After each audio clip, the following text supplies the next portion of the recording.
Hello friends and welcome to Idaho. We're here for the week just to work remotely and enjoy the nature, and so because of that I brought over an entire portable YouTube studio. It's packed partially inside of this bag and some of the other bags on the floor, so I'm gonna show you in this video everything that I brought for my portable YouTube studio. So before we dive into this guy, let's get into some of the other things. So the first bag is the GoPro bag. This is a think tank bag that I've repurposed, and all of our GoPro accessories for vlogging and travel and action go inside of this bag. Did a whole separate video about everything in this bag, so I'll leave a link in the description below if you want to know more about our GoPro accessories that we brought. The first is the light. So I already set up the light. I'll show you some behind the scenes of how that came together, but this is the Falcon Eyes. I'll leave the name below. I can never remember the name, but it's a Falcon Eyes light. It packs up really well. Almost everything except for the light stand fits inside of this bag.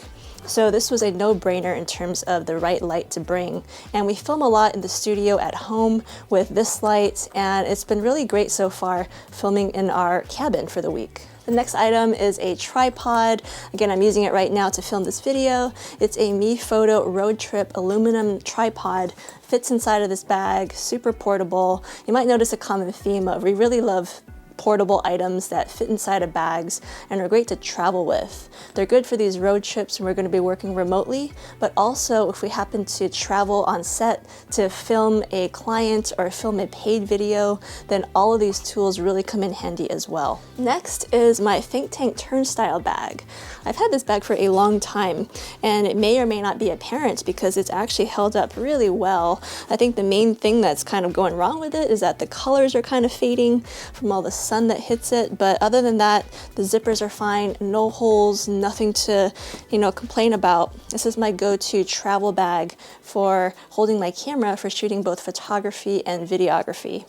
So my main camera, which we're filming with right now, the Fujifilm X-T3, goes inside of this bag along with the 18-55 kit lens. And that's my go-to camera for shooting most of the time. I shoot, a lot of my travel photos, videos, and even my YouTube videos with that exact setup. All right, and the final little small item I have here is a microphone by Majority.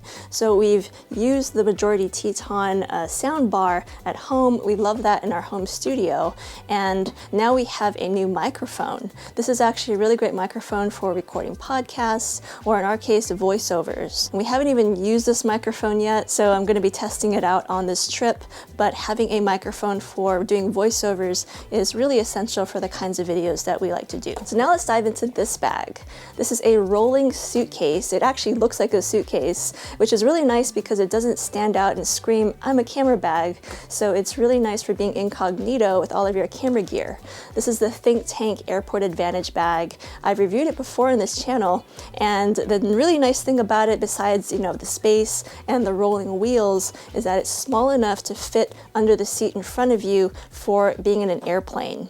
So I know a lot of us aren't doing a lot of air travel right now, but when that comes back, then this is such a really great bag for transporting your gear if you're on an airplane. I also really love this bag for the rolling wheels because this is, a lot of stuff, and you could put this all in a backpack, but then that really weighs down on your shoulders. So having a rolling bag is just really great for the long term. So starting from the top pocket here, it's a Velcro pocket, and I have everything I need for a mobile office. So all of these videos obviously have to be edited, so I did bring my whole mobile office with me. This right here is a laptop stand by Nextstand, super portable, lightweight, but it elevates my laptop so that I can look straight ahead and not be hunched over. I also have a mouse and keyboard. This is the Logitech M570, and really great for keeping an ergonomic pose for your wrist and preventing carpal tunnel. And then also my Apple keyboard, which is super thin and very portable. I also have a lightning cable for charging my keyboard and some yellow glasses. So these snap onto my regular glasses, and they just really prevent the blue light from giving me a headache. I find that this is really helpful for certain things. You don't want to wear this when you're color grading, obviously, because I can distort the colors, but this just helps me edit for a lot longer and avoid getting a headache. And finally is my laptop. It's a 2015 MacBook Pro. I do most of my editing when I'm traveling with it. it, and it's usually inside of a case. It's an in-case, really thick case, but this time I decided not to bring it, but I could stick it inside the case and also stick it inside of my bag. And then finally in the front pocket I have a wire tether along with a combination lock. This is just for tethering this whole bag in case I want some extra security, so I can leave it inside of the car and tether this to the car. And I also have locks to lock the zippers for the bag. All right, now into the main compartment where all of the good stuff is. So first of all, microphones. We have two shotgun microphones. This is a shotgun, actually. This is the Rode VideoMic Pro Plus, and this is a cardioid directional microphone, the Rode Video Micro. So this one is more for run and gun shooting, and this one, you can use it also for run and gun shooting, but I really brought it just in case I want to use a boom and have this over my main area where I'm filming.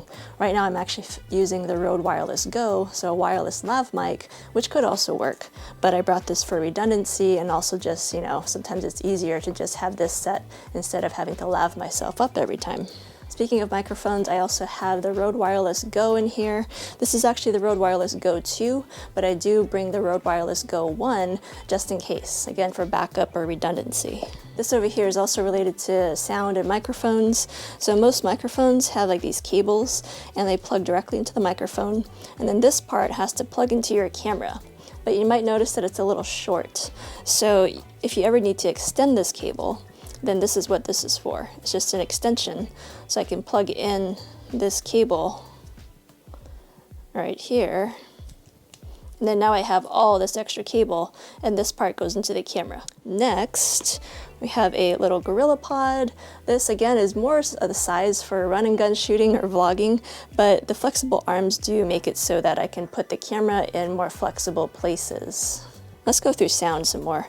So I also have a wired lav mic. I brought several of these because recently the one that we were using all the time just broke. Like this part of the cable just kind of snapped, I think, and so it no longer works.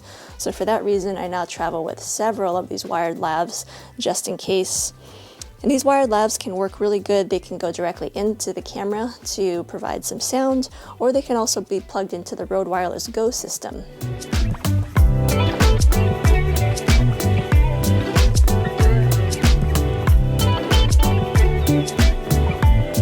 Also in here, just a bunch of little things. I don't want to know how old this is, but I bet it can still, you know, be eaten, but a little energy bar, always good to have some snacks. And a phone mount, just in case I want to shoot with my phone. I do a lot of behind the scenes photos and videos for Instagram and YouTube, and also just, you know, sometimes they go into the actual videos with my phone. So having a little phone mount is really nice, just in case I need it. Also some notebooks, notepads, just in case I need notes, and a little pen, and a little flashlight, just in case I can't see inside of my bag, or, you know, sometimes in a pinch, this can actually make for a really good continuous light for video or for photo. Then over here in the peripherals, so I actually brought two manual focus lenses. These are actually going to be reviewed, or subjects of review videos while I'm here, but yeah, this is the 35mm f.95 by 7 Artisans, and then this is the TT Artisans 35mm f1.4. So these are really cheap and affordable, manual focus lenses, and yeah, I'm gonna do some experimenting with them. But it's always nice to have a fast prime for, again, on-the-go shooting, or sometimes when you're shooting your actual talking head videos. Down here is another product that I'm going to be experimenting with this week. This is the Capsule 360 by Miops, and it's really great for doing just moving time lapses, which, if you guys have seen any of our gimbal videos, we always talk about how much we love moving time lapses. So this could be a potential replacement for our gimbal in terms of getting our moving time lapses, but more on this later. I also have a spare shoulder harness for carrying my camera. This is a Black Rapid strap, and yeah, it's so small, and sometimes I don't always want to use the wrist strap. I normally use the Peak Design wrist strap on my Fujifilm X-T3, but sometimes you just want some relief on your wrist, and so I have the shoulder strap for that reason. I also have a little rocket blower for getting dust off of my camera sensor and my lenses. Really essential, especially for video, because it's really hard to get rid of those dust spots in post-production for video. This right here is one of my favorite telephoto lenses. This is the Fujifilm 50-140 f2.8 lens, and it's just a beautiful lens, really great for doing, portraits or, any zoom shots. So because it's a little bit big for my Think Tank turnstile bag, it's living in here for now, just to make it easier to transport. Over here is a little teleprompter and the little remote that goes with it. So this is the Parrot Padcaster teleprompter, and it's pretty simple. Here's the little screen here, and then you screw this onto the front of your camera lens, and then you actually prop in your phone right here.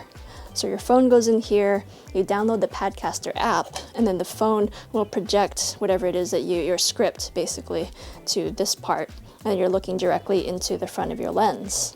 So I'll do another video talking more about this teleprompter, because I don't use teleprompters all that often, but they come in really handy whenever I'm doing a really technical video and I can't remember all the stats. So this here is the Joby Telepod Mobile. We use this a lot. This is one of our first vlogging tripods, and we liked it because of this little extension pole here. Because sometimes, most little tripods like this only give you, about this much height, and a lot of times you need to be a little bit taller, and so I love the flexibility of this Joby. We don't use it as much as we used to, but if I'm ever filming with a GoPro or a smartphone, and this just comes in really handy for getting alternate angles. So down here, I was kind of saving this guy for last, but this is the Manfrotto 396B-3.